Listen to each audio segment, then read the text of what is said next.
கேரள மாநிலம் திருவனந்தபுரத்தில் நடந்த சம்பவம் ஒட்டுமொத்த மாநிலத்தையே பெரும் அதிர்ச்சிக்குள்ளாக்கி இருக்கு.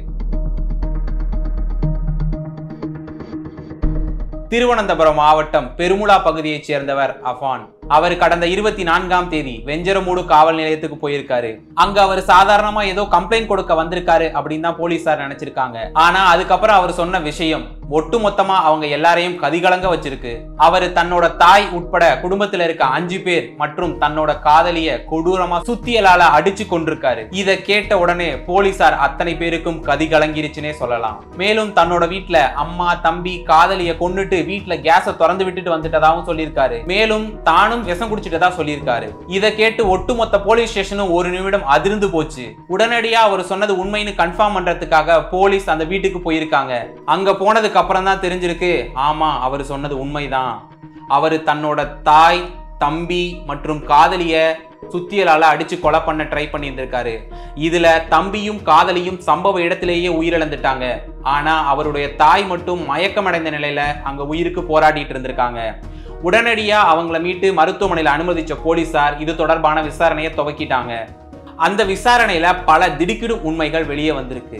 அபானோட அப்பா பேர் ரஹீம். இவரு அரபு நாட்டுல கார் உதிரி பாகங்கள் விற்பனை நிலையம் நடத்திக்கிட்டு இருக்காரு. அங்க அப்பாவுக்கு துணையா அபானும் இருந்து உதவி பண்ணிட்டு இருந்திருக்காரு. அங்க தொழில நஷ்டம் ஏற்பட்டதால அபான் கேரளா திரும்பினாரு. சமீபத்துல தான் சொந்தமா தொழில் தொடங்குவதற்காக தன்னோட பாட்டி கிட்டையும் மாமா கிட்டையும் பணம் கேட்டிருக்காரு. அவங்க யாரும் இவருக்கு பணம் தர முன்வரல. பண பிரச்சனை அவரை ரொம்ப மன உளைச்சலுக்கு கொண்டு போயிருக்கு. இதுல ஆத்திரத்தின் உச்சத்துக்கே போன அபான் ஒரு சுத்தியலை எடுத்துக்கிட்டு தன்னோட பாட்டி வீட்டுக்கு போயிருக்காரு.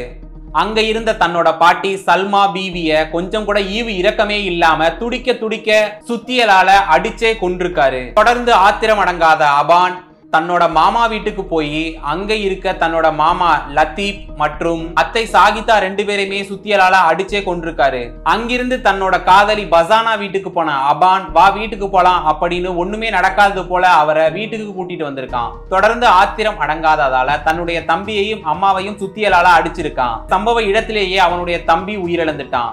ஆனா அவங்க அம்மா ரத்த வள்ளத்துல உயிருக்கு போராடிக்கிட்டு இருந்திருக்காங்க. இது தெரியாத அபான் தன்னுடைய காதலியை பாக்குறதுக்காக அவ ரூமுக்கு போயிருக்கான். அங்க போய் அவளையும் அதே சுத்தியலால அடிச்சே கொண்டிருக்கான். அதுக்கப்புறம் விஷம் அருந்திட்டு போய் போலீஸ் ஸ்டேஷன்ல சரணடைஞ்சிருக்கான். இதுதான் முதல் கட்ட விசாரணையில போலீஸுக்கு தெரிய வந்திருக்கு. இந்த கொலைக்கெல்லாம் காரணம் பணம் தான் அப்படின்னா தன்னுடைய காதலியை எதற்காக அவன் கொன்னான் அப்படின்ற விஷயம் இன்னும் புலப்படல. இது தொடர்பா போலீசார் விசாரணையை தொடர்ந்து நடத்திக்கிட்டு வராங்க.